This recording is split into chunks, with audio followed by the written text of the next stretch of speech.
وَلْتَكُنْ مِنْكُمْ أُمَّةٌ يَدْعُونَ إِلَى الْخَيْرِ وَيَأْمُرُونَ بِالْمَعْرُوفِ وَيَنْهَوْنَ عَنِ الْمُنْكَرِ وَأُولَئِكَ هُمُ الْمُفْلِحُونَ.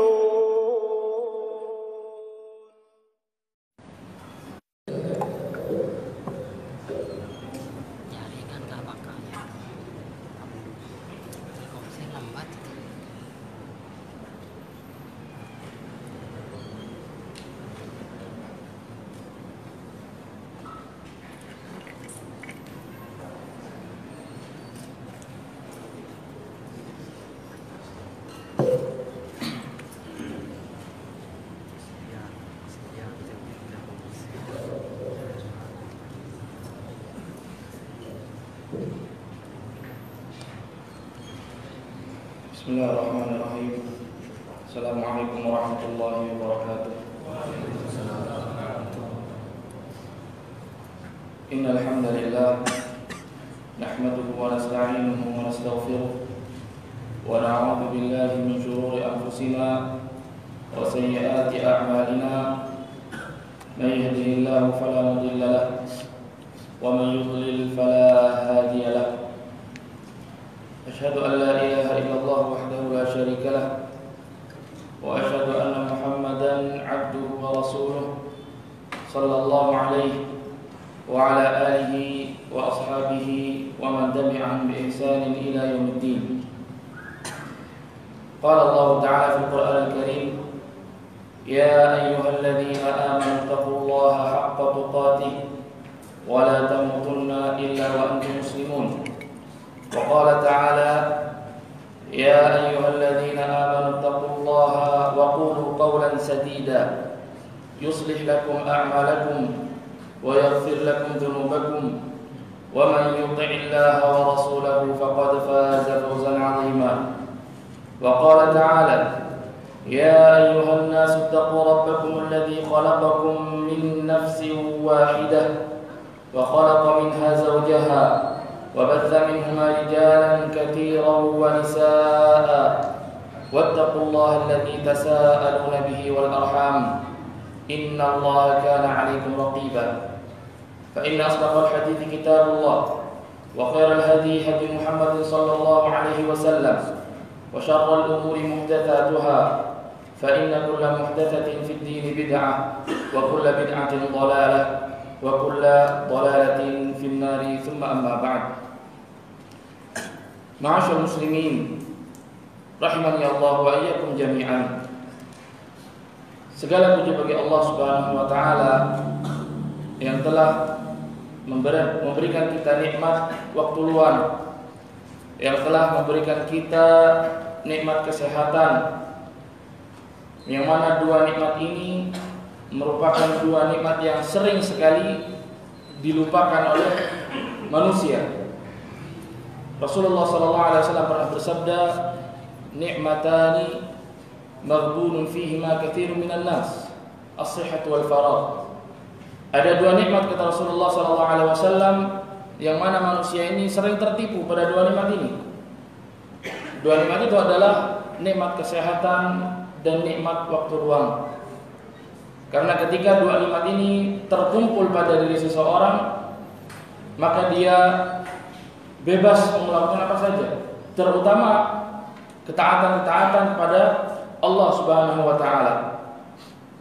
Kemudian tidak lupa pula kita memuji Allah Subhanahu wa taala atas nikmat hidayah, nikmat Islam yang telah diberikan oleh Allah Subhanahu wa taala kepada kita, sehingga kita pada saat ini masih bisa berkumpul untuk menuntut ilmu, berkumpul untuk mendalami dan mereview kembali hidayah Islam yang telah diberikan Allah Subhanahu wa taala kepada kita. Bahkan Rasulullah SAW di dalam riwayat Muslim dan yang lainnya dari jalannya Abu Hurairah radhiyallahu anhu bahwasanya beliau bersabda, "Wa majtama'a qaumun fi baitin min buyutillah yatluna kitaballah wa yatadarasunahu bainahum illa nazalat 'alaihimus sakinah wa ghasyiyatuhumur rahmah wa haffathumul malaikah wa dzakarahumullahu fi man 'indah. Dan tidaklah satu kaum berkumpul di salah satu rumah dari rumah-rumah Allah yang mereka di dalam rumah-rumah tersebut mempelajari Al-Qur'an, mendalami maknanya, mentadabburinya, sehingga dia paham tentang syariat yang diturunkan oleh Allah Subhanahu wa taala kepada dirinya. Dan orang yang seperti ini, Rasulullah SAW melanjutkan, illa nazalat 'alaihimus sakinah. Orang-orang yang semacam ini, orang-orang yang tekun belajar di jalan Allah Subhanahu wa taala, mempelajari ayat-ayat Allah, mempelajari hadis-hadis Nabi sallallahu alaihi wasallam, mereka akan diberikan as-sakinah, ketenangan hati. Mereka akan diberikan oleh Allah Subhanahu wa taala ketenangan jiwa. Wa ghasyiyatuhumur rahmah, kemudian dijadikan oleh Allah Subhanahu wa taala di antara mereka saling kasih menyayangi. Di antara orang-orang yang sama-sama menuntut ilmu akan ada ta'aluf, saling menyayangi di antara mereka. Wa haffathumul malaikah, kemudian orang-orang ini akan diliputi oleh para malaikat. Wa dzakarahumullahu fi man 'indah, kemudian Allah Subhanahu wa taala akan menyebut nama-nama kita di sisinya, disebutkan nama-nama kita oleh Allah Subhanahu wa taala kepada para malaikat. Bahkan dalam riwayat disebutkan ketika seseorang berkumpul di satu majelis ilmu, yang mana kemudian malaikat melihat majelis ilmu tersebut kemudian kembali kepada Allah, dan malaikat tersebut ditanya oleh Allah Subhanahu wa taala, ada siapa saja di majelis tersebut? Disebutkan oleh para malaikat, ada fulan ya Allah, ada fulan, ada fulan, ada fulan, ada fulan. Sehingga Allah Subhanahu wa taala memerintahkan kepada malaikat untuk dituliskan rahmat kepada mereka. Kemudian malaikat mengatakan, ya Allah, di majelis tersebut ada fulan, yang mana dia datang ke majelis tersebut bukan untuk menuntut ilmu. Dia datang majelis tersebut misalnya untuk mencari orang. Dia pengen ketemu sama orang yang ada di majelis tersebut. Apa kata Allah Subhanahu wa taala? Ulaika qaumun la yashqa bihim jalisuhum. Mereka itu adalah kaum yang mana orang yang duduk bersama mereka tidak akan rugi. Duduk saja bersama orang-orang yang menuntut ilmu tidak akan rugi, mendapatkan faedah, mendapatkan rahmat dari Allah Subhanahu wa taala. Ikhwani, a'azzani Allah wa iyyakum jami'an. Allah Subhanahu wa taala berfirman dalam Al-Qur'an, di dalam surat Allah Subhanahu wa taala berfirman dalam Al-Qur'an, "Qul hal yastawil ladzina ya'lamuna wal ladzina la ya'lamun." Katakanlah, apakah sama orang-orang yang berilmu dengan orang-orang yang tidak berilmu? Di dalam bahasa Arab, hal yang seperti ini, pertanyaan seperti ini disebutkan oleh para ulama adalah istifham ingkari. Pertanyaan ini yang mana jawabannya adalah pasti tidak. Ingkar, pertanyaan ini adalah untuk mengingkari. Ketika Allah menanyakan, "Qul hal yastawil ladzina ya'lamuna wal ladzina la ya'lamun?" Apakah sama orang-orang yang menuntut ilmu, orang-orang yang memahami ilmu-ilmu Allah, dan orang-orang yang tidak memahami ilmu-ilmu Allah? Tentu jawabannya adalah tidak sama. Makanya Imam Al-Qurtubi rahimahullah taala ketika menafsirkan ayat ini, beliau mengatakan bahwasanya orang yang berilmu adalah orang yang mereka ilmunya bermanfaat bagi dirinya. Seseorang dikatakan berilmu ketika ilmunya bermanfaat untuk dirinya dan diamalkan. Selain bermanfaat, ilmu tersebut diamalkan oleh yang memiliki ilmu tersebut. Kemudian dan orang-orang yang tidak berilmu adalah mereka yang ilmunya tidak bermanfaat serta tidak diamalkan. Maka orang-orang seperti ini, orang yang berilmu akan tetapi ilmunya tidak diamalkan, ilmunya tidak bermanfaat untuk dirinya, maka derajatnya orang tersebut sama seperti derajat orang yang tidak berilmu. Kalau yang punya ilmu tidak mengamalkan ilmunya, kemudian orang yang tidak punya ilmu pun tidak mengamalkan apa yang dia tidak ketahui, maka derajatnya sama. Percuma orang-orang yang menuntut ilmu akan tetapi tidak memanfaat ilmunya. Percuma bagi orang yang menuntut ilmu akan tetapi ilmunya tidak diamalkan. Makanya al-Imam atau sahabat Ali bin Abi Thalib radhiyallahu anhu pernah mengatakan, "Hatafal ilmu bil amal, fa in ajaba wa illa irtahal." Ilmu itu memanggil amalan. Maknanya ilmu itu seharusnya diamalkan sesuai dengan ilmu yang dimiliki. Ilmu itu seharusnya diamalkan. Fa in ajab, kalau ilmu tersebut menjadikan orangnya beramal sesuai dengan ilmu yang dia miliki, maka orang tersebut bermanfaat ilmunya. Maka orang tersebut dikatakan orang yang berilmu. Wa illa, kalau dia tidak mengamalkan ilmu yang dia miliki, irtahal, maka ilmu tadi akan pergi, akan hilang. Percuma punya ilmu akan tapi tidak dimurojaah. Percuma memiliki tulisan-tulisan yang sangat banyak, akan tapi tulisan yang dia tulis tidak diulang-ulang, tidak dimanfaatkan, tidak digunakan ilmunya kepada kehidupan dia sehari-hari, maka percuma. Makanya Imam Qurtubi tadi mengatakan orang yang tidak berilmu itu sama dengan, atau orang yang berilmu akan tetapi tidak diamalkan, itu sama derajatnya dengan orang yang tidak berilmu. Ikhwani, a'azzani Allah wa iyyakum jami'an. Sebelum kita masuk ke pembahasan yang lebih dalam, ada pertanyaan di sini. Apakah makna ilmu tersebut? Apa makna ilmu itu?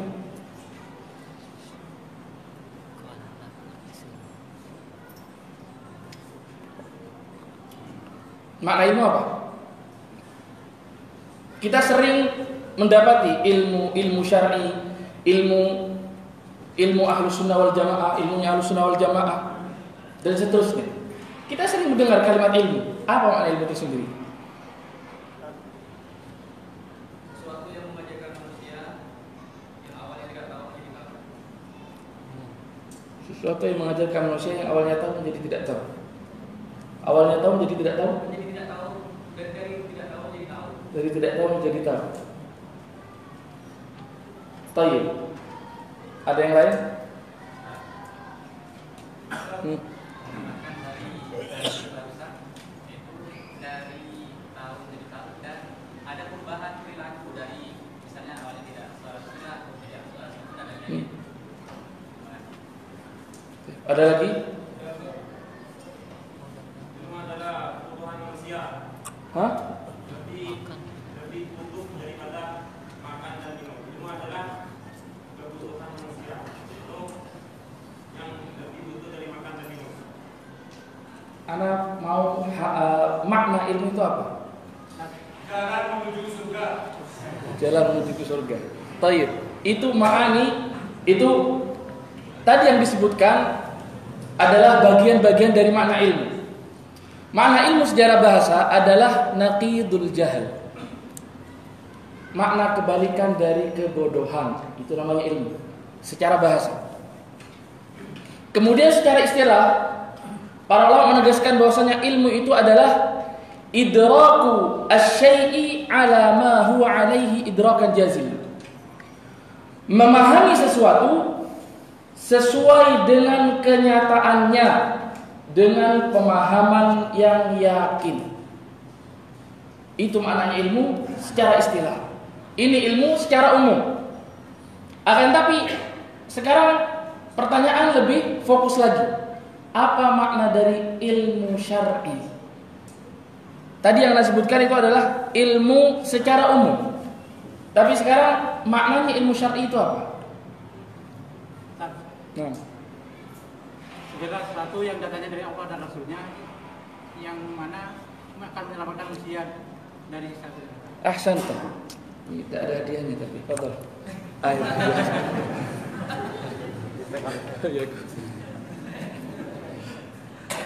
Para ulama menegaskan, yang mana ini juga dituliskan oleh Syekh Shalih Al-Utsaimin rahimahullah taala, beliau mengatakan bahwasanya ilmu syar'i itu adalah ilmu ma anzalallahu ala rasulih minal bayyinati wal huda. Ilmu syar'i itu adalah ilmu yang diturunkan oleh Allah Subhanahu wa taala kepada Rasulnya berupa petunjuk dan penjelasan-penjelasan kepada seluruh manusia. Ini makna dari ilmu syar'i. Makanya ilmu yang dipuji oleh Allah Subhanahu wa taala, ilmu yang alaihi tsana, kata para ulama, ilmu yang dipuji oleh Allah Subhanahu wa taala dan Rasulnya adalah ilmu syar'i. Ilmu yang diturunkan oleh Allah Subhanahu wa taala kepada Rasulnya. Ilmu yang mana Rasulullah sallallahu alaihi wasallam menjelaskan itu kepada umat manusia. Ilmu yang mana seseorang menjadi teratur dalam kehidupannya, teratur dalam kehidupan beragama, tidak liar. Dengan itu dia menjadikan ilmu tersebut adalah pedoman bagi dirinya, pedoman dalam kehidupannya, sehingga dia berjalan sesuai dengan apa yang dimaksudkan oleh Allah Subhanahu wa taala. Allah Subhanahu wa taala berfirman, "Wa ma khalaqtul jinna wal insa illa liya'budun." Dan tidaklah aku menciptakan jin dan manusia kecuali hanya untuk beribadah kepadaku. Seseorang bagaimana ingin beribadah kalau dia tidak berilmu? Seseorang bagaimana ingin sholat kalau dia tidak tahu sholat itu seperti apa? Bagaimana dia membaca Al-Fatihah kalau dia tidak belajar? Bagaimana dia ruku? Bagaimana dia sujud? Bagaimana dia tahu bacaan-bacaannya? Bagaimana dia haji? Bagaimana dia umrah? Dan seterusnya. Makanya ilmu syar'i adalah ilmu yang diturunkan oleh Allah Subhanahu wa taala kepada Rasulnya agar disampaikan kepada seluruh manusia, sehingga manusia ini berilmu dan beramal dengan ketaatan-ketaatan sesuai dengan apa yang diinginkan oleh Allah Subhanahu wa taala. Makanya para ulama menuliskan satu kaidah penting dalam permasalahan ibadah.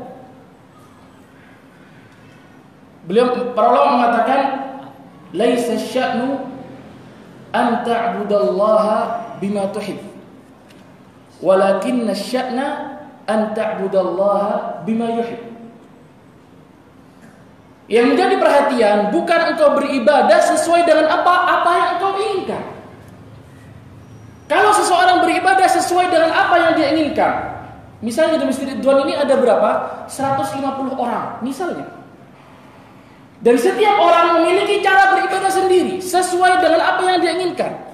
Maka di satu masjid saja ada 150 macam ibadah. Karena apa? Karena dia atau masing-masing beribadah sesuai dengan apa yang dia inginkan. Makanya para ulama mengatakan, walaysa sya'an an ta'budallaha bima tuhib. Bukan hal yang perlu diperhatikan, atau satu hal yang penting untuk diperhatikan adalah bukan engkau beribadah sesuai dengan apa yang engkau mau.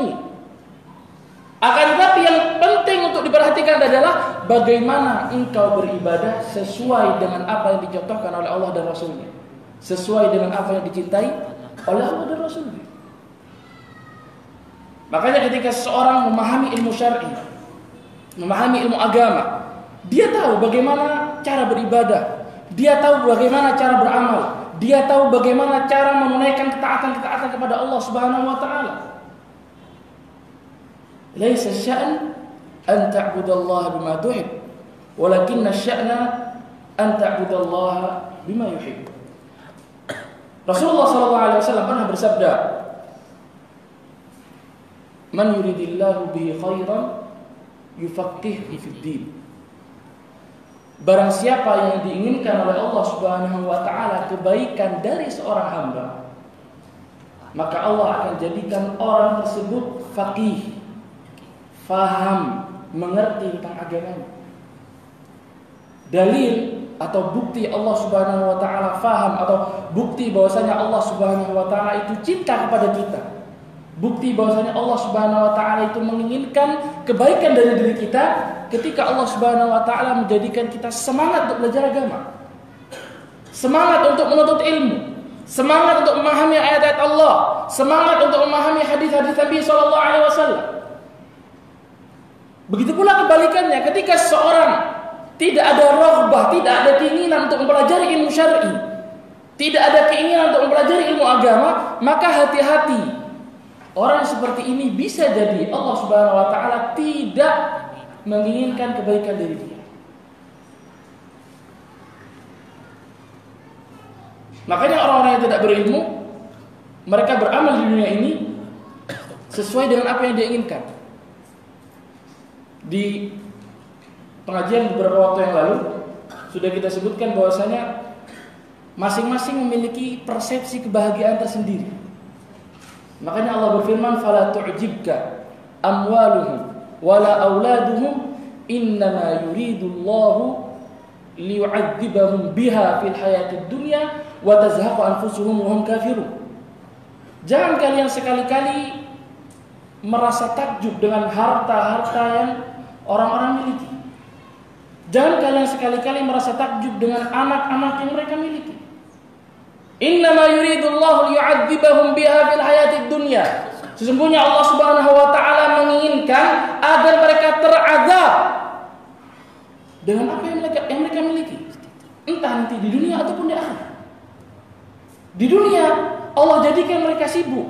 Bagaimana mereka mengumpulkan harta, bagaimana mereka menyenangkan anak mereka dengan apa yang tidak mereka ketahui, dengan hal-hal yang menurut mereka itu baik.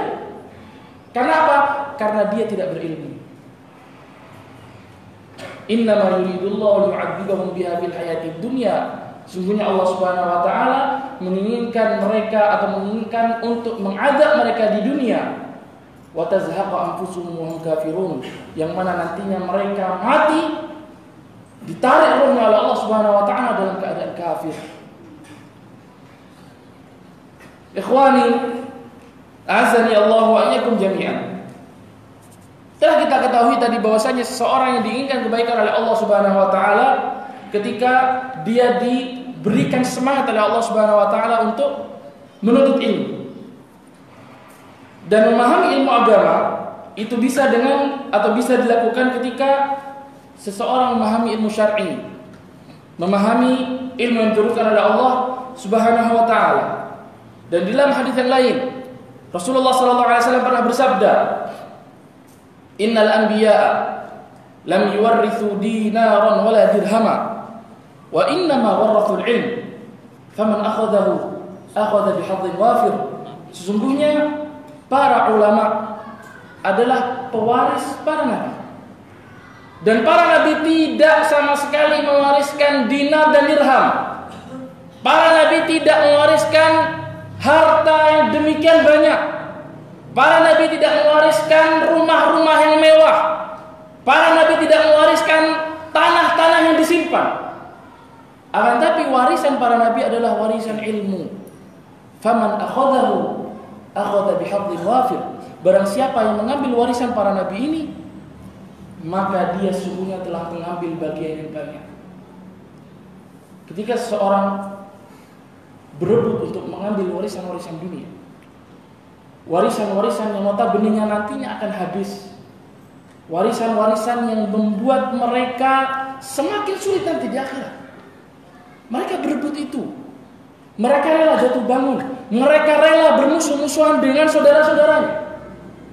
Akan tapi sangat disayangkan ketika seorang muslim atau mengaku muslim, dia mengaku muslim, mengaku ahlus sunnah wal jamaah, anak salafi, akan tapi tidak bersegera untuk mengambil ilmu.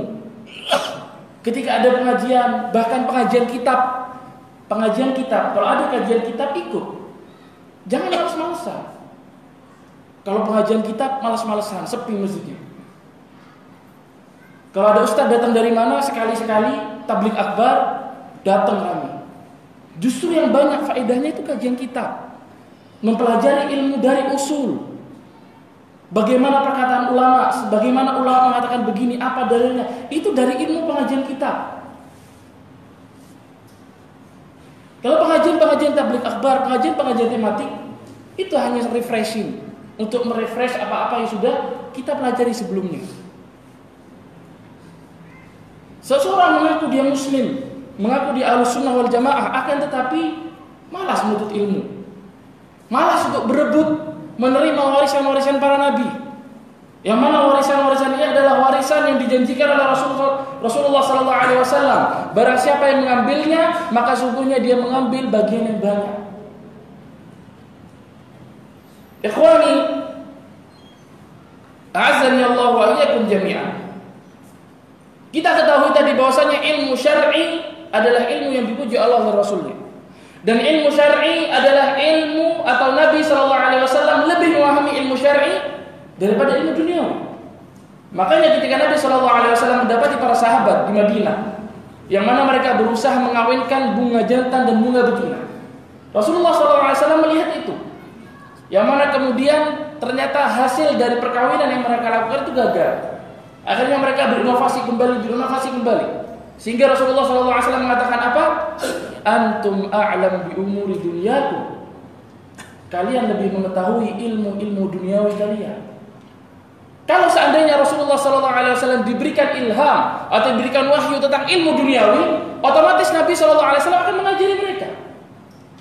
Akan diajari begini loh seharusnya, ini loh harusnya begini atau harusnya dibiarkan. Rasulullah akan mengatakan itu. Akan tapi Rasulullah SAW membiarkan para sahabat berinovasi dalam hal-hal duniawi, bukan dalam hal-hal yang bersifat agama. Karena hal-hal yang bersifat syar'i, hal-hal yang bersifat agama itu adalah hak paten Rasulullah SAW. Makanya Rasulullah SAW ketika menjelaskan atau menafsirkan makna al-jamaah, ketika ditanya oleh para sahabat, siapa mereka ya Rasulullah? Siapa al-jamaah itu? Rasulullah mengatakan, ma ana alaihi al-yawma wa ashabi. Setiap orang yang berjalan sesuai dengan apa yang aku jalani saat ini dan sahabatku. Artinya ilmu agama adalah ilmu paten. Ilmu agama itu adalah sudah sempurna di zaman Nabi SAW. Tinggal kita bagaimana menerapkan ilmu tersebut sesuai dengan apa yang diajarkan oleh Nabi SAW, sesuai dengan apa yang diperintahkan oleh Rasulullah, sesuai dengan apa yang dicontohkan oleh Nabi SAW. Bukan membuat inovasi dalam agama. Justru orang-orang yang membuat inovasi dalam hal yang bersifat agama, mereka tidak disifati jamaah, tidak disifati oleh Nabi SAW dalam kategori al-jamaah. Justru mereka adalah firaq ad-dhallah.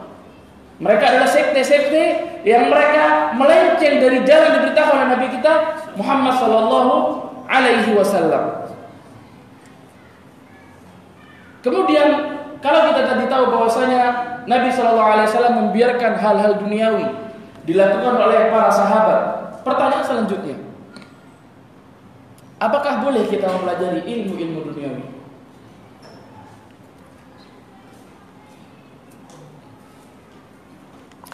Mempelajari ilmu perbengkelan, mempelajari ilmu matematika, geografi, dan lain-lain. Ilmu-ilmu yang bersifat duniawi. Bolehkah kita mempelajari itu? Boleh. Sahih? Syekh Muhammad bin Shalih Al-Utsaimin rahimahullah ta'ala, beliau mengatakan, aku tidak mengingkari adanya manfaat dari ilmu-ilmu duniawi. Akan tetapi manfaat dari ilmu duniawi tersebut itu seperti pisau bermata dua.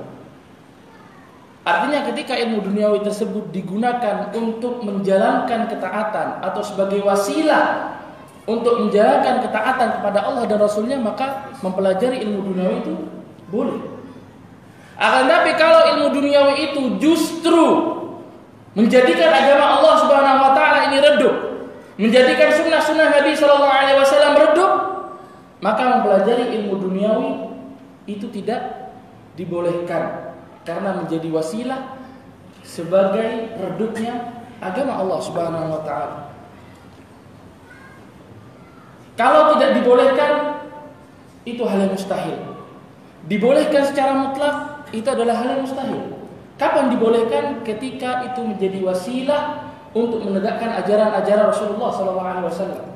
Dan itu kata Syekh Utsaimin, bisa jadi mempelajari ilmu yang semacam ini, yakni ilmu-ilmu duniawi, hukumnya wajib dalam beberapa kondisi. Seperti dalam firman Allah Subhanahu wa taala dalam surat Al-Anfal ayat 60, wa a'iddu lahum mastata'tum min quwwatin wa min ribatil khayli turhibuna bihi aduwallahi wa aduwakum wa akharin. wa akharina min dunihim la ta'lamunahum Allahu ya'lamun. Dan persiapkanlah segala hal atau segala kemampuan untuk menghadapi mereka, yakni menghadapi orang-orang kafir dengan kekuatan yang kamu miliki. Dan dari pasukan berkuda yang menggentarkan musuh Allah, musuhmu dan orang-orang yang mereka atau orang-orang selain mereka yang kamu tidak mengetahuinya, akan tapi Allah mengetahuinya. Mempelajari ilmu panah. Ada masternya di sini. Banyak masternya di sini, masya Allah. Belajar ilmu panah, belajar ilmu menembak, belajar berkuda, belajar ilmu-ilmu yang lain yang mana itu menjadi wasilah untuk menegakkan agama Allah. Itu masuk dalam ayat ini. Wa a'iddu, dan persiapkanlah. Siapkan kekuatan badan, siapkan kekuatan ilmu, siapkan kekuatan persenjataan. Untuk apa? Untuk berjihad melawan orang kafir. Kalau seandainya nanti pemimpin kita memerintahkan untuk berjihad pada atau melawan orang kafir, maka kita harus siap. Kita harus persiapkan mulai sekarang. Ikhwani, azani Allah wa iyyakum jami'an. Maka banyak dari para ulama, kata beliau, kata Syekh Utsaimin, yang mengatakan bahwa mempelajari ilmu-ilmu duniawi itu hukumnya fardu kifayah. Yakni jika sebagian telah belajar, maka kewajiban bagi yang lainnya itu gugur. Karena manusia butuh kepada orang-orang ahli dalam perbengkelan, butuh orang-orang yang ahli dalam bangunan, sehingga Masjid Ridwan ini jadi perlu orang ahli. Tidak mungkin orang yang biasanya tidak mempelajari ilmu bangunan terus pengen bangun masjid, tidak mungkin. Pengen bangun bangunan, tidak mungkin. Karena dia tidak tahu takarannya, takaran semennya berapa, takaran besinya berapa. Itu ada hitungannya semua. Orang yang tidak mempelajari ilmu itu tidak tahu untuk memperkirakan bagaimana membangun sebuah bangunan yang megah dan kokoh. Akan tetapi bagaimanapun juga, ilmu yang senantiasa dipuji oleh Allah dan Rasulnya adalah ilmu yang berkaitan dengan syariat-syariat Allah. Adapun ilmu-ilmu duniawi itu tergantung tujuannya. Jika mempelajari ilmu dunia itu bisa membantu jalannya ketaatan kepada Allah, maka hukumnya boleh untuk mempelajarinya.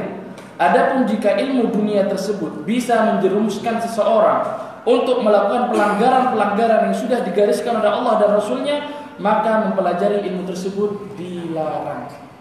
Ini perkataan Syekh Muhammad Ibn Salih Al-Utsaimin. Sekarang kita mengetahui bahwasanya ilmu itu banyak sekali manfaatnya. Kita mengetahui bahasanya ilmu itu yang dipuji oleh Allah adalah ilmu syar'i. Sekarang apa saja keutamaan ilmu syar'i tersebut? Tentu seseorang ketika memperhatikan ada berbagai macam pujian terhadap satu hal, tentu hal tersebut ada keutamaan-keutamaan tertentu. Sehingga orang-orang mampu atau sehingga orang-orang tergelitik hatinya untuk mempelajari hal tersebut. Tentu ilmu syar'i ini memiliki beberapa keutamaan. Allah Azza wa Jalla senantiasa memuji ilmu dan memuji orang-orang yang menuntut ilmu. Allah Subhanahu wa taala berfirman, "Yarfa'illahu alladhina amanu minkum walladzina utul ilma darajat." Allah Subhanahu wa taala akan mengangkat derajat orang-orang yang beriman. Dan Allah Subhanahu wa taala akan mengangkat derajat orang-orang yang diberikan ilmu. Bahasa Allah di sini adalah utul ilma, diberikan ilmu. Artinya dia tidak bisa meraih ilmu itu sendiri kalau Allah tidak memberikannya. Makanya ilmu itu adalah rezeki. Maka dalam hadis tadi sudah disebutkan yufaqihu. Allah akan menjadikan dia faqih. Allah akan menjadikan dia faham terhadap agamanya. Artinya manusia tinggal berusaha. Urusan nanti Allah memahamkan atau tidak itu urusan Allah. Yang penting kita berusaha.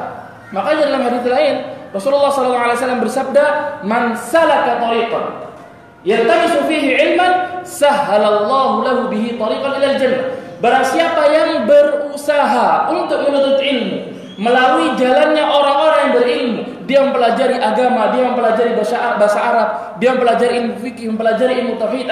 Ini ilmu-ilmu yang menggiring dia untuk memahami syariat-syariat Allah. Dia berusaha untuk itu. Man salaka tariqan yaltamisu fihi ilman sahhalallahu lahu bihi tariqan ilal jannah.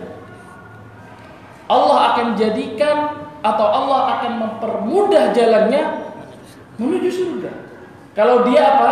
Kalau dia melewati jalannya orang-orang yang berilmu. Makanya pantas ketika Allah Subhanahu wa taala mengangkat derajat-derajat mereka. Karena makna salaka, man salaka tariqan, makna salaka dalam bahasa Arab adalah melewati jalan yang terjal. Melewati jalan yang penuh dengan rintangan. Dan menuntut ilmu, jalan menuntut ilmu itu banyak rintangannya. Baru mulai belajar misalnya futur. Baru mulai belajar sudah tahdir Ustaz fulan, tahdir Ustaz fulan. Baru mulai belajar sudah jadi ahli debat di Facebook dan seterusnya. Ini terjadi karena dia tidak sabar untuk ilmu. Dia ingin cepat-cepat menjadi ulama. Makanya Rasulullah SAW pernah bersabda, "Man ta'allama al-ilma liyumari bihi al-ulama." Man ta'al ilma liyumari bihi sufaha wa yujari bihi ulama lam yaru'af al-jannah atau kama qala Nabi sallallahu alaihi wasallam. Barang siapa yang menuntut ilmu tujuannya untuk mendebat orang-orang yang jahil atau untuk dikatakan orang ini adalah orang yang sederet dengan ulama, maka orang seperti ini tidak akan mencium surga. Bahkan orang yang berilmu dan tujuan dia mempelajari ilmu tersebut agar dikatakan, oh fulan alim, fulan ulama. Orang seperti ini justru adalah salah satu dari 3 orang dimasukkan ke dalam neraka di awal-awal. Salah satu orang yang dimasukkan duluan ke dalam neraka oleh Allah Subhanahu wa taala adalah orang yang menuntut ilmu agar dikatakan dia alim di dunia. Dan Allah mengatakan, dan Rasulullah SAW bersabda, faqad qil, orang tersebut sudah dikatakan alim di dunia. Ketika dia mengungkapkan satu perkataan, oh fulan, khalas alim. Ketika dia mengungkapkan satu perkataan ulama yang kemudian menembak kanan dan kiri, oh fulan, ustaz sudah.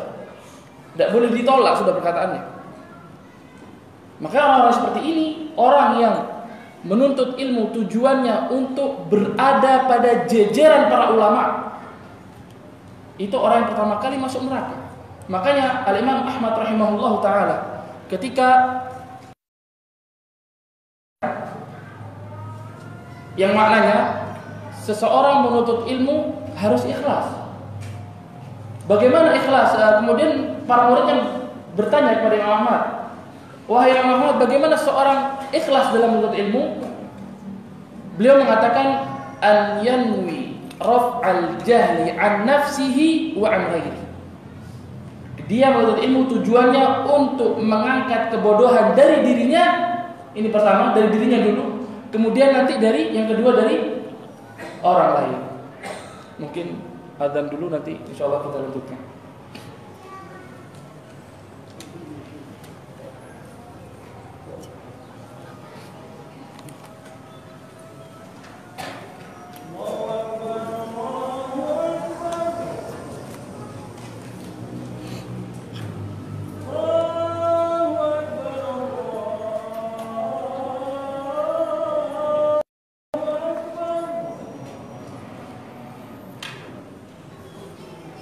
La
Ikhwani azani Allah wa iyyakum jami'an. Di antara keutamaan ilmu syar'i adalah Allah Subhanahu wa taala tidak pernah memerintahkan Nabi sallallahu alaihi wasallam untuk meminta tambahan dari satu hal kecuali dari ilmu. Allah mengatakan wa qul rabbi zidni ilman, dan katakanlah wahai Muhammad, ya Tuhanku, tambahkanlah ilmu kepadaku. Dan Nabi sallallahu alaihi wasallam memperhatikan itu. Sehingga Al-Imam Sufyan bin Uyainah rahimahullahu taala beliau mengatakan lam yazal sallallahu alaihi wasallam fi ziyadatin minal ilmi hatta tawaffahu Allah. Nabi sallallahu alaihi wasallam senantiasa bertambah ilmunya sehingga beliau ditarik atau sehingga beliau dimatikan oleh Allah Subhanahu wa taala. Efek dari apa? Efek dari doa yang diperintahkan oleh Allah dan dipraktekkan oleh Nabi sallallahu alaihi wasallam. Dan Nabi sallallahu alaihi wasallam juga berdoa dengan doa yang lainnya. Beliau sallallahu alaihi wasallam berdoa, Allahumma anfa'ni bima 'allamtani wa 'allimni ma yanfa'uni wa zidni ilma. Ya Allah, berikanlah aku manfaat dengan ilmu yang Engkau ajarkan kepadaku. Kemudian ajarilah aku sesuatu yang bermanfaat bagiku dan tambahkanlah ilmu kepadaku. Ini doanya Nabi sallallahu alaihi wasallam. Senantiasa berdoa kepada Allah Subhanahu wa taala agar ilmunya bermanfaat, agar diberikan oleh Allah Subhanahu wa taala ilmu-ilmu yang bermanfaat untuk dirinya. Ilmu-ilmu yang mana Rasulullah sallallahu alaihi wasallam akan beramal dengan itu dan senantiasa berdoa agar ditambah ilmunya oleh Allah Subhanahu wa taala. Dan di dalam hadis yang lainnya, Rasulullah SAW juga berdoa, Allahumma inni as'aluka ilman nafi'an wa rizqan tayyiban wa amalan mutaqabbal. Ya Allah, aku mengharap kepadamu ilmu yang bermanfaat. Aku juga mengharap kepadamu rizki yang baik. Dan aku juga berharap kepadamu amalan yang diterima. Ini tiga hal yang senantiasa dipanjatkan oleh Nabi kita Muhammad SAW pada zikir pagi. Ini seharusnya dipanjatkan oleh setiap muslim yang mengaku bahwasanya dirinya mengikuti Nabi SAW untuk membaca zikir ini setiap pagi. Allahumma inni as'aluka ilman nafi'an wa rizqan tayyiban wa amalan mutaqabbal. Ya Allah, aku minta kepadamu ilmu yang bermanfaat, rizki yang baik serta amalan yang diterima. Dan Nabi SAW juga atau selain beliau berdoa agar ilmunya bermanfaat, mendapatkan ilmu yang bermanfaat bagi dirinya dan keluarganya serta kaum muslimin, Rasulullah SAW juga berlindung kepada Allah Subhanahu wa taala dari ilmu yang tidak bermanfaat. Beliau berdoa, Allahumma inni a'udzubika min ilmin la yanfa' wa min qalbin la yakhsha wa min nafsin la tashba' wa min du'ain la yusma. Ya Allah, aku berlindung kepadamu, kata Nabi SAW, dari ilmu yang tidak bermanfaat. Kemudian aku berlindung kepadamu dari hati yang tidak khusyuk. Begitu pula aku berlindung kepadamu dari jiwa yang tidak pernah merasa puas. Dan juga aku berlindung kepadamu dari doa yang tidak didengar. Ini doa Nabi SAW. Seseorang yang dijamin surga oleh Allah Subhanahu wa taala, seseorang yang dosanya yang telah lampau dan yang akan datang sudah dihapuskan. Beliau rela atau beliau menunjukkan kebutuhan beliau kepada Allah Subhanahu wa taala. Beliau senantiasa berdoa kepada Allah, senantiasa melakukan ketaatan kepada Allah, sehingga ketika Aisyah radhiyallahu anha melihat Nabi sallallahu alaihi wasallam melakukan ketaatannya sedemikian rupa sampai kakinya terbelah, pecah-pecah. Aisyah mengatakan kepada Nabi sallallahu alaihi wasallam, "Ya Rasulullah, bukankah dosamu telah diampuni yang lalu dan yang akan datang? Artinya, mengapa engkau sampai sedemikian rupa melakukan ibadah padahal pahala sudah terjamin, dosa-dosa sudah dihapuskan?" Apa jawaban Nabi sallallahu alaihi wasallam? "Ya Aisyah, afala akunu 'abdan syakura?" Tidak bolehkah aku menjadi hamba yang senantiasa bersyukur kepada Allah Subhanahu wa taala? Nabi sallallahu alaihi wasallam sudah dihapuskan dosanya. Nabi sallallahu alaihi wasallam kehidupannya dijaga oleh Allah Subhanahu wa taala. Nabi sallallahu alaihi wasallam adalah nabi terakhir sebagai penyempurna nabi-nabi yang lalu. Akan tetapi beliau masih senantiasa beramal dengan ketaatan-ketaatan yang luar biasa. Beramal dengan ketaatan-ketaatan yang manusia tidak mampu melakukan itu. Nabi sudah mendapatkan tazkiyah, mendapatkan rekomendasi langsung dari Allah Subhanahu wa taala untuk masuk surga. Bagaimana kita yang rekomendasi saja tidak dapat? Kami dulu ketika awal-awal ingin daftar ke universitas, kita berebut untuk mendapatkan tazkiyah, mendapatkan rekomendasi dari ustadz-ustadz terkenal di Indonesia. Dan kalau seorang dari kami sudah dapat rekomendasi tersebut dari ustadz fulan, berbangga, oh anak dapat dari ustadz fulan, oh anak dapat dari Pak fulan, anak dapat dari fulan, bahagia. Padahal rekomendasi tersebut rekomendasi dari makhluk untuk makhluk. Rekomendasi tersebut adalah rekomendasi makhluk untuk makhluk. Rasulullah SAW mendapatkan rekomendasi dari Khalid, dari Sang Pencipta, untuk masuk surga. Artinya sudah ada tanda tangannya, sudah tidak perlu cari kunci lagi. Ente datang, pintu surga dibuka, khalas. Kita rekomendasi dari siapa? Masuk surga aja mungkin kita masih tidak tahu masuk atau tidak. Kita perhatikan diri kita. Kita perhatikan amalan-amalan kita. Apakah dengan amalan-amalan kita lakukan pada saat ini, dengan ketaatan-ketaatan yang sudah kita lakukan sedemikian rupa di hadapan Allah, dengan rizki-rizki yang sudah kita infakkan di jalan Allah, apakah itu pantas untuk Allah Subhanahu wa taala memasukkan kita dalam surga?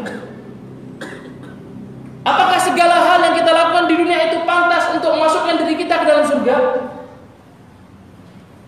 Bahkan mungkin dari diri kita merasa coba tak mungkin dia masuk surga. Makanya kita senantiasa berdoa kepada Allah Subhanahu wa taala. Kita senantiasa beramal sesuai dengan apa yang diberitakan oleh Nabi kita Muhammad SAW. Beramal sesuai dengan ilmu yang kita miliki, berdakwah sesuai dengan ilmu yang kita miliki, sehingga itu menjadikan jalan alternatif kita untuk masuk surga. Bukankah Rasulullah tadi sudah mengatakan, "Man salaka tariqan yaltamisu fihi ilman, sahalallahu lahu bihi tariqan ilal jannah." Barang siapa yang menempuh jalan untuk menuntut ilmu, maka Allah Subhanahu wa taala akan memuluskan jalannya dia untuk masuk surga. Ini jalan alternatif. Ini jalan ikhtisar. Jalan apa istilahnya? Jalan pintas untuk masuk surga. Lewati jalan-jalannya para ulama, lewati jalan-jalannya ahli ilmu. Semoga Allah Subhanahu wa taala menjadikan kita atau menjadikan itu sebagai wasilah kita masuk surganya Allah Subhanahu wa taala.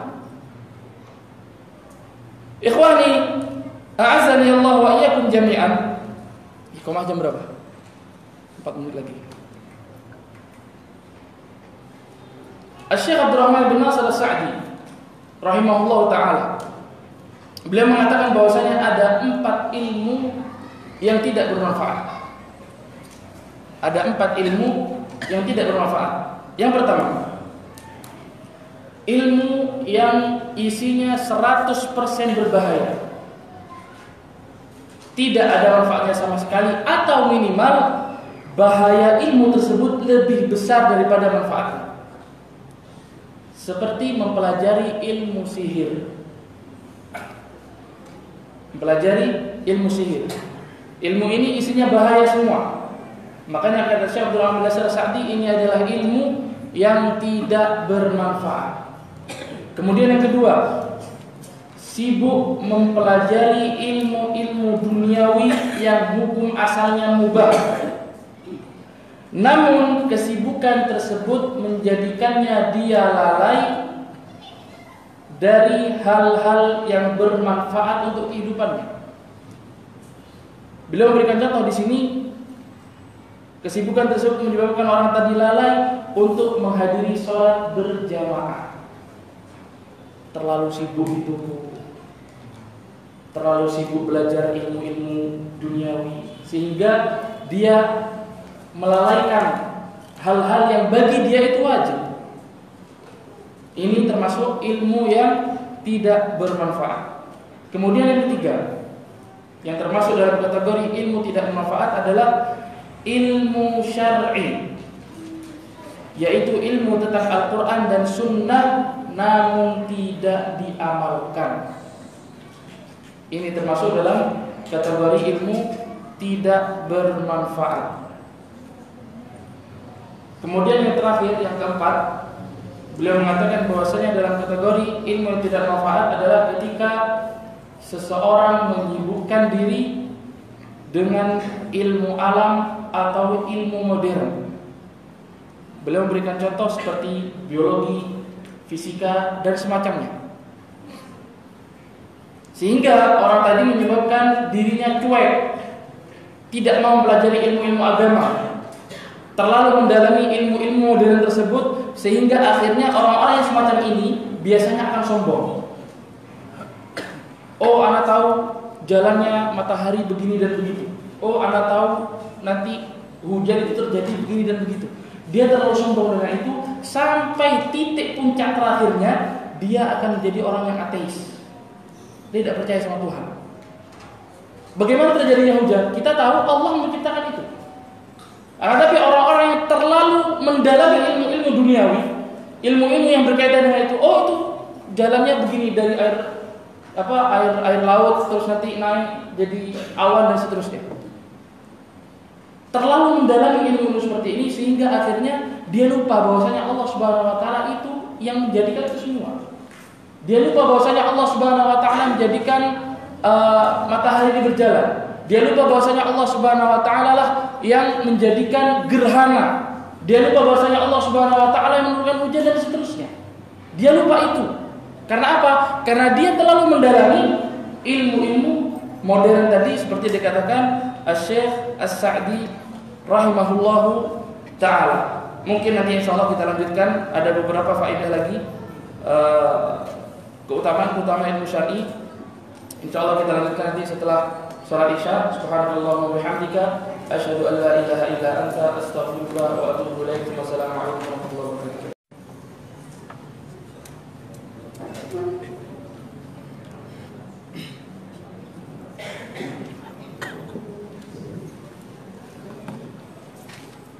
Bismillah, wassalatu wassalamu ala rasulillah wa ala alihi wa ashabihi wa man tabi'ahum bi ihsanin ila yaumiddin, amma ba'd. Kita lanjutkan sedikit tentang keutamaan ilmu, yakni keutamaan ilmu syar'i.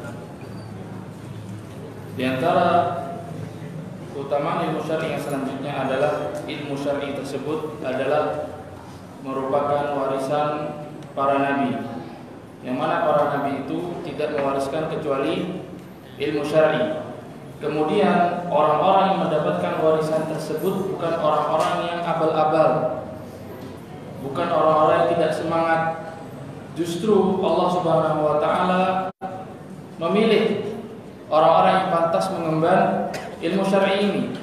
Allah Subhanahu wa taala berfirman dalam surat Fatir, "Tsumma awrathna al-kitaba alladziina istafayna min 'ibadina." Kemudian kami wariskan kitab itu kepada orang-orang yang kami pilih, kata Allah Subhanahu wa taala, dari hamba-hamba kami.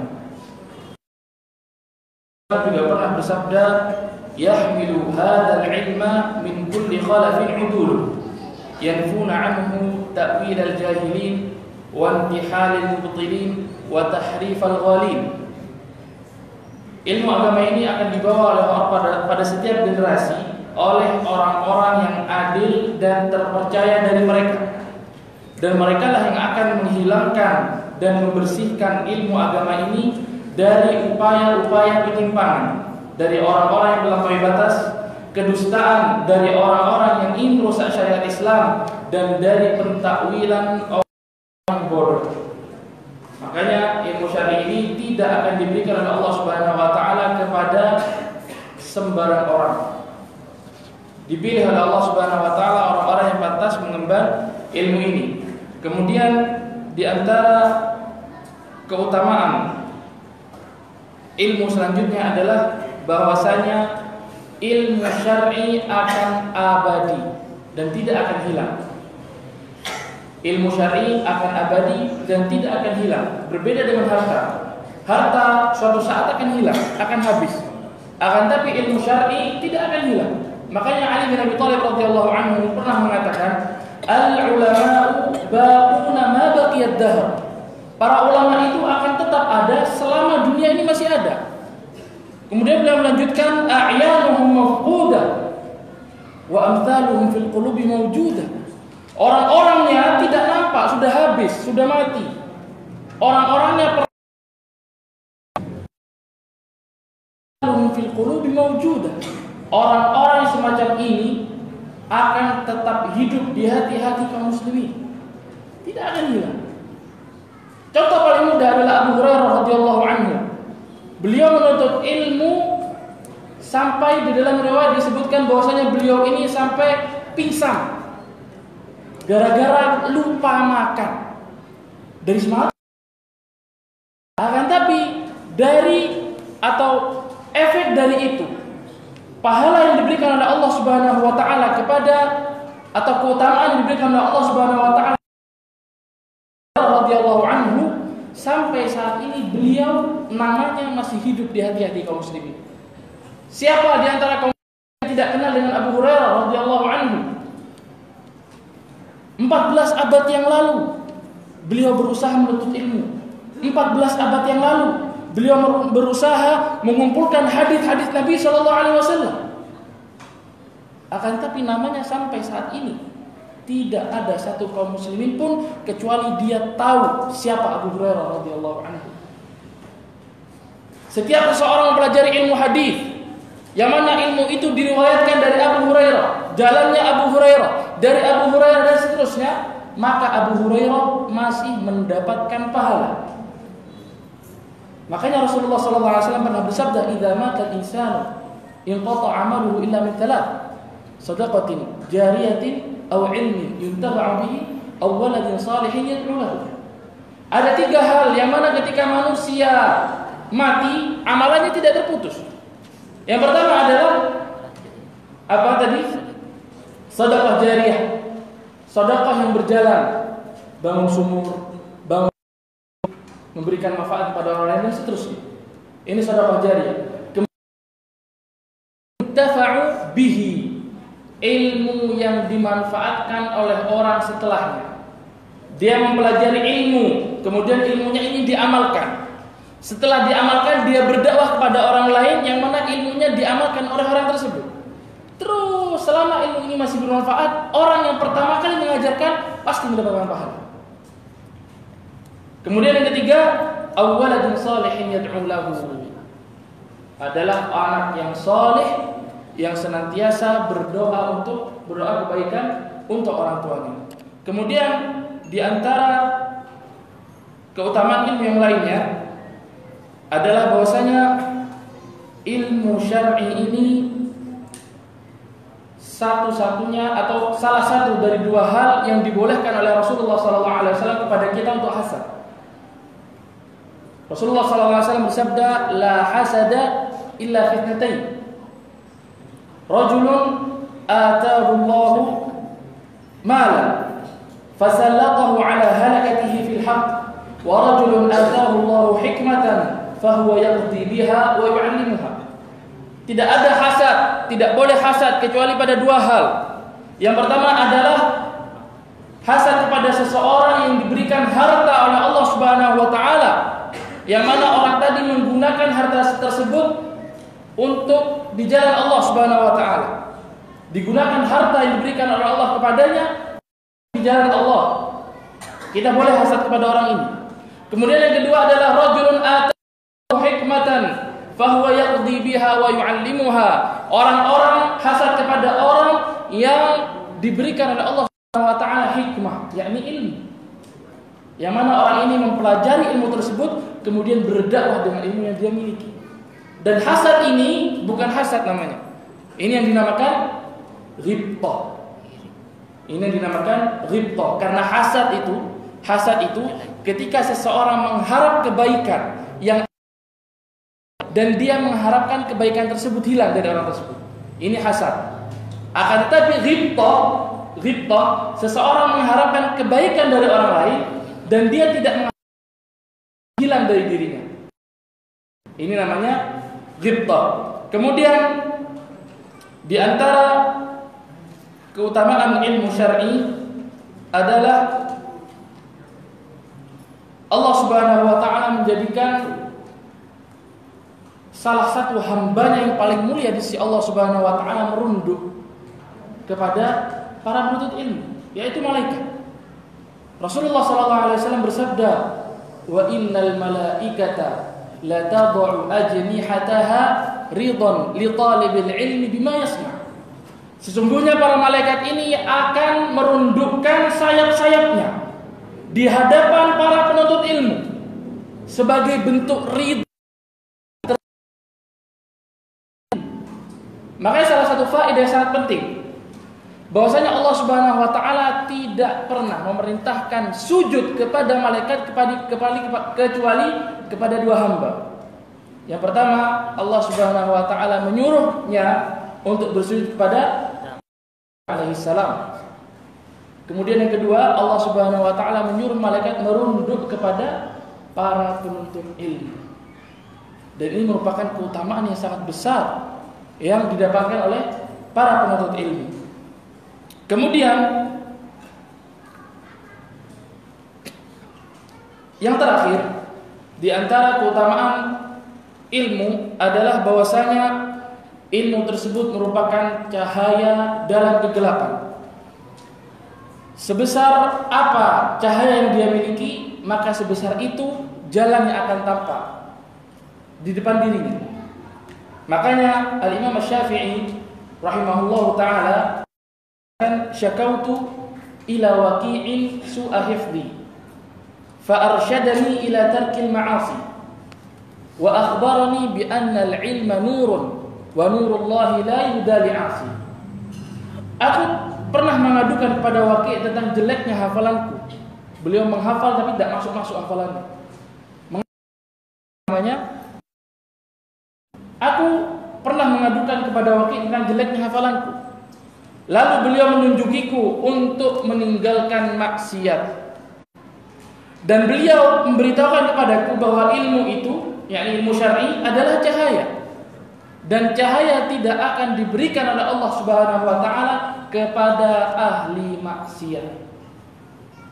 Makanya ketika seorang ingin mendapatkan ilmu syar'i, ingin memahami ilmu yang sesuai dengan apa yang diturunkan oleh Allah dan dijelaskan oleh Rasulnya, maka seharusnya dia meninggalkan maksiat kepada Allah Subhanahu wa taala. Ikhwani, a'azzani Allah wa iyyakum jami'an. Inilah beberapa keutamaan ilmu, beberapa keutamaan penuntutnya. Maka bagi seorang menganggap atau mengaku dirinya muslim, sudah seharusnya dia menggapai ridha Allah. Sudah seharusnya dia berusaha untuk mendapatkan apa yang dijanjikan oleh Allah Subhanahu wa taala di dunia maupun di akhirat. Makanya seorang menuntut ilmu butuh yang namanya semangat, butuh yang namanya kecerdasan, butuh yang namanya berusaha, butuh yang namanya meluangkan waktu. Sebagaimana dikatakan oleh Imam Asy-Syafi'i rahimahullah taala, beliau mengatakan, "Akhi, lan tanala al-ilma illa bi sittatin sa'unbika an tafsilha bi bayan dzaka'un wa hirsun wa ijtihadun wa bulghatun wa suhbatu ustadi wa tulu zamani." Akhi, saudaraku, engkau tidak akan mendapatkan ilmu kecuali engkau menghimpun pada dirimu 6 hal. Yang pertama adalah kecerdasan. Kemudian yang kedua adalah kemauan yang keras. Kemudian yang ketiga adalah semangat. Yang keempat adalah bekal dan harta yang cukup. Kemudian yang kelima adalah bimbingan ustaz. Dan yang keenam adalah waktu yang lama. Makanya seseorang ketika menuntut ilmu harus sabar. Jangan gerusa-gerusu. Jangan ingin sampai kepada derajat ustaz fulan, ingin sampai kepada derajatnya ulama fulan, jangan. Sabar. Jalani ilmu tersebut sesuai dengan apa yang ditunjukkan. Jangan terlalu terburu-buru untuk menuntut ilmu. Karena menuntut ilmu itu ada jalannya, ada tadarrujnya, ada jalan untuk melewati ilmu tersebut. Ikhwani azani Allah wa iyyakum jami'an. Sebelum ana tutup kajian ini, ana akan bacakan satu kisah tentang kesabaran salah satu ulama salaf dalam menuntut.